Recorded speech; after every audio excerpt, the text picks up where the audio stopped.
This is Ivar the Boneless. He's leading 865 Viking warriors up the English coast, and what he's about to do will change history forever. At just 32 years old, Ivar commands the most feared invasion force England has ever seen, the Great Heathen Army. His ships carry not just warriors, but a systematic plan for conquest that would terrorize an entire nation for the next 14 years. The Anglo-Saxon Chronicle records that when Ivar's forces captured a settlement, the fate of the defeated was so brutal that monks literally stopped writing about it, leaving gaps in the historical record because the truth was too horrifying to document. And boy, did the Vikings have a reputation that preceded them. Coastal villages would abandon their homes at the first sight of dragon-headed longships on the horizon. But here's where the story gets truly dark. While history books focus on battles and kings, they rarely tell you what happened to the women. The wives, daughters, and sisters of defeated enemies faced fates that medieval chroniclers called unspeakable acts against God and nature. Archaeological evidence from mass graves in Repton shows that after Ivar's victory there in 873, the demographic makeup of entire regions changed permanently. DNA analysis reveals Scandinavian ancestry appearing suddenly in populations where it never existed before. The numbers are staggering. Historians estimate that during the Viking Age, between 793 and 1066 AD, hundreds of thousands of women were taken from their homes. Some faced immediate violence. Others were sold into slavery markets that stretched from Dublin to Constantinople. And many were forced into arrangements that modern historians struggle to even categorize. But how does a civilization known for poetry, craftsmanship, and democratic assemblies end up committing acts so terrible that contemporary writers refuse to describe them?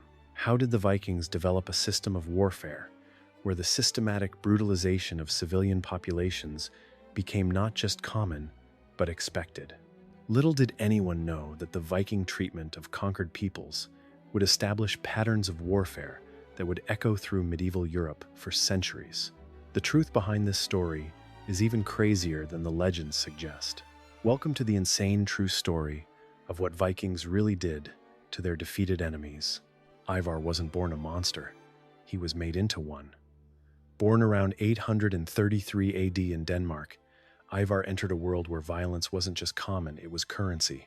His father was Ragnar Lothbrok, possibly the most legendary Viking who ever lived, though separating fact from fiction in Ragnar's story is nearly impossible. What we do know is that Ivar grew up in a society where worth was measured in battle glory and plunder. The sagas describe him as boneless. Historians debate whether this meant he had a physical disability, perhaps brittle bone disease, or whether it was a nickname referring to his flexibility in battle or even his cunning nature. Ivar would later reflect on his childhood and reportedly said that watching his father's raids taught him that mercy was a luxury only the strong could afford, and even then, it was usually a mistake. It was an early lesson for Ivar that shaped everything that followed. In Viking society, women held more rights than in most medieval cultures. They could own land, request divorces, and run households. But this seemingly progressive attitude had a dark flip side. Viking men saw foreign women as existing entirely outside their moral framework. They weren't people, they were resources. The Old Norse word frilla meant concubine or slave, woman, and it appears constantly in Viking Age texts, as common as words for sword or ship. When Ivar was 12, he likely witnessed his first raid returning home. The longships would have carried not just gold and silver, but human cargo, women and children torn from burning villages. These captives, called thralls, made up as much as 30% of Scandinavian population during the Viking Age. The psychology behind this brutal system was complex.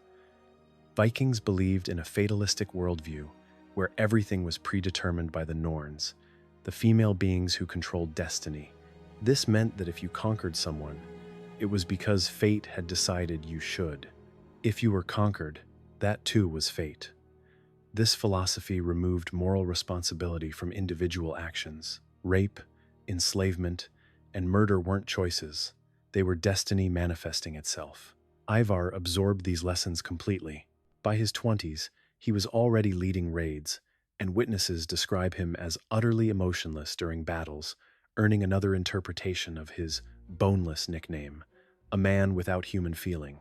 The year 865 AD changed everything. Ivar's father, Ragnar, had been captured by King Aella of Northumbria, and according to saga sources, executed by being thrown into a pit of snakes. Whether this dramatic death actually happened is debatable, but what's certain is that Ivar and his brothers launched their invasion of England as a blood feud. The Great Heathen Army wasn't like previous Viking raids. Hit-and-run attacks focused on portable wealth. This was conquest, pure and simple.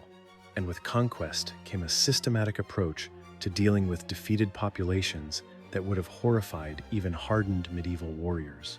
When Ivar captured York in 866, the Anglo-Saxon Chronicle reports events so disturbing that the usually detailed record becomes vague and euphemistic. Archaeological evidence fills in the gaps. Mass graves show evidence of ritualistic killing. The blood eagle, where victims had their ribs cut from their spine and pulled outward to create wings, may have been more than legend. But it was the fate of women that truly revealed Viking brutality. Genetic studies of modern British populations show a massive influx of Scandinavian male DNA during this period. But surprisingly little female Scandinavian DNA. The implication is clear and horrifying. Viking men were taking local women in enormous numbers. The slave markets of Dublin, established by Vikings around 841 AD, became the center of a transcontinental human trafficking network. Irish annals record that after major Viking victories, so many captives were taken that prices in slave markets collapsed from oversupply. Women were sorted like livestock. Young and attractive ones became concubines, older ones became laborers, and those who resisted faced fates that chroniclers describe only as suffering the full cruelty of the heathens. The Annals of Ulster record that in 869, a great multitude of women were taken from Armagh. The Cogad Gaidhel Re Galaiv states that after one raid, they carried off into captivity a great host of them, both women and boys. But here's where the story becomes even more complex and disturbing. Vikings didn't just take women as temporary captives. They developed an entire social system around sexual slavery. The practice of mordaniko, living in the Danish manner, meant that Viking warriors often had multiple wives and concubines simultaneously. When they conquered new territories, they would take local wives while keeping their Scandinavian wives back home. DNA evidence from Iceland shows that while the male settlers were overwhelmingly Scandinavian, the female founding population was largely Celtic, taken from Ireland and Scotland during raids. The psychology of Viking raiders was shaped by a culture that glorified masculine dominance and viewed sexual conquest as parallel to military conquest. The god Odin himself was portrayed as a sexual predator in many myths, using trickery and force to sleep with goddesses and giantesses. These stories weren't cautionary tales, they were models to emulate. Young Viking men grew up hearing stories where the hero's reward for victory always included beautiful captive women. The Volsunga saga, one of the most important Viking literary works, casually describes the hero Sigurd giving away captive women to his men like party favors. Archaeological evidence from Viking Age settlement sites tells an even darker story. At Trelleborg Fortress in Denmark, archaeologists found the remains of a mass grave containing mostly young women, many showing signs of violence. The positioning of bodies suggests hasty burial, possibly after a mass execution. Similar sites across Scandinavia show patterns of young foreign women dying far from their homelands, buried without grave goods, marking them as slaves even in death. The economic incentive behind this brutality cannot be ignored. Slaves were one of the Vikings' most valuable trade goods.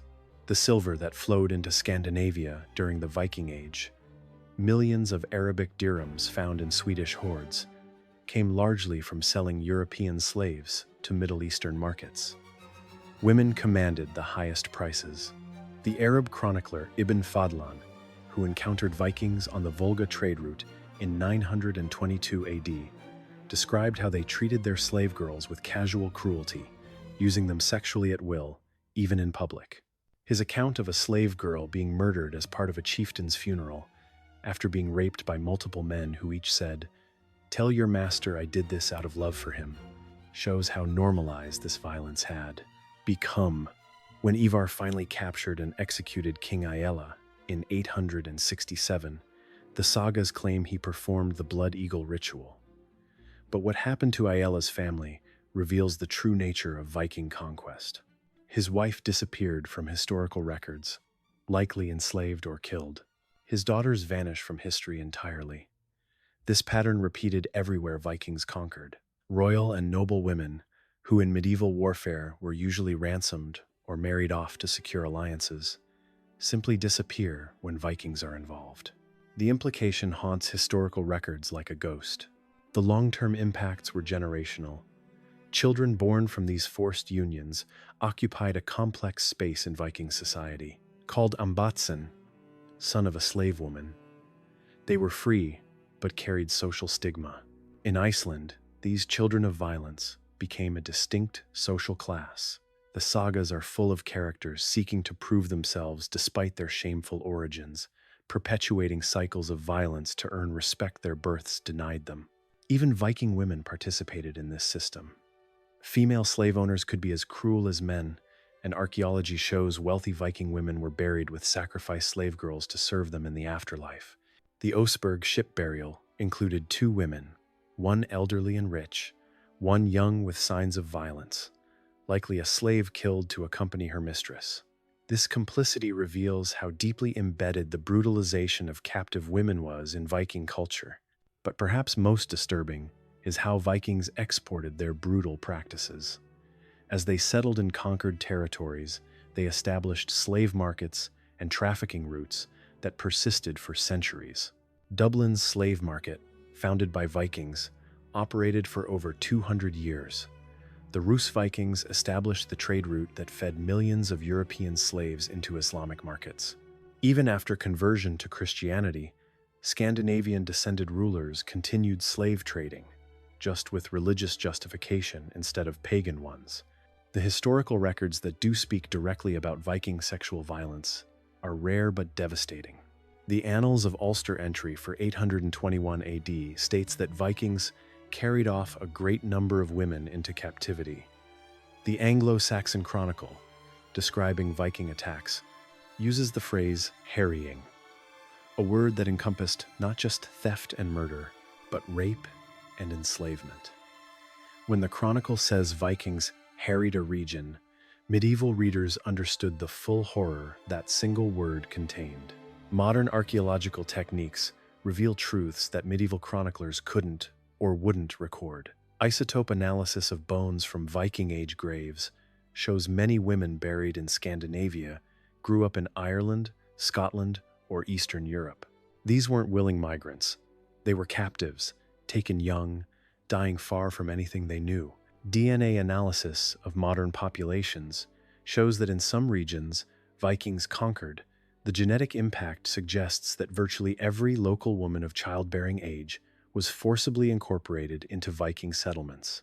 The transformation of Viking society, from raiders to rulers, didn't end these practices. It institutionalized them. When Vikings established kingdoms in Ireland, England, and Normandy, they created legal frameworks that normalized sexual slavery. The Danish law codes included prices for different types of slaves and regulations for their treatment that are chilling in their banality. Raping your own slave wasn't a crime. Raping someone else's slave was, but only as property damage against the owner. As Vikings converted to Christianity throughout the 10th and 11th centuries, you might expect these practices to end. They didn't. They evolved. Christian Vikings simply reframed their violence in religious terms. Now they were taking pagan women to save them through forced conversion. The rape and enslavement continued, just with different justifications. Church records from newly Christian Scandinavia show priests struggling to convince Viking men that keeping multiple wives and concubines was no longer acceptable, with limited success. The end of the Viking Age didn't come from moral awakening, but from military evolution. As European kingdoms developed better defenses and professional armies, Viking raids became less profitable and more dangerous. The easy targets disappeared. The Battle of Stamford Bridge in 1066, where Harold Godwinson destroyed Harold Hardrada's invasion, marked the end of large-scale Viking invasions, but the trauma they inflicted echoed through generations. Today, we romanticize Vikings as brave explorers and skilled craftsmen. TV shows portray them as rough but noble warriors. We name sports teams after them. But the archaeological evidence, genetic studies, and scattered historical records that survive tell a different story. The Vikings created one of history's most extensive slave trading networks. They normalized sexual violence on a scale that would influence medieval warfare for centuries. They turned human suffering into an economic system that funded the creation of entire kingdoms. Ivar the Boneless died around 873 AD, possibly in Ireland, though accounts differ. His legacy lived on in the kingdoms his brothers established, and the precedents his armies set. The Great Heathen Army eventually evolved from a raiding force into the founders of the Danelaw, the Viking-controlled regions of England. But for every Viking warrior who became a landowner, there were dozens of women whose names we'll never know, whose stories were never recorded, whose only historical trace is in the DNA of descendants they never chose to have. The Vikings weren't uniquely evil in medieval terms. Slavery and sexual violence existed across cultures, but they industrialized it, celebrated it, and built their entire economic and social system around it. When we study Viking history, we cannot separate their achievements in exploration, trade, and state building from the massive human suffering that funded these accomplishments. The women taken by Vikings weren't footnotes in history. They were central to how Viking society functioned. Their suffering shouldn't be forgotten in our fascination with Viking warriors and their legends, because behind every saga of Viking glory, there were thousands of untold stories of unimaginable suffering.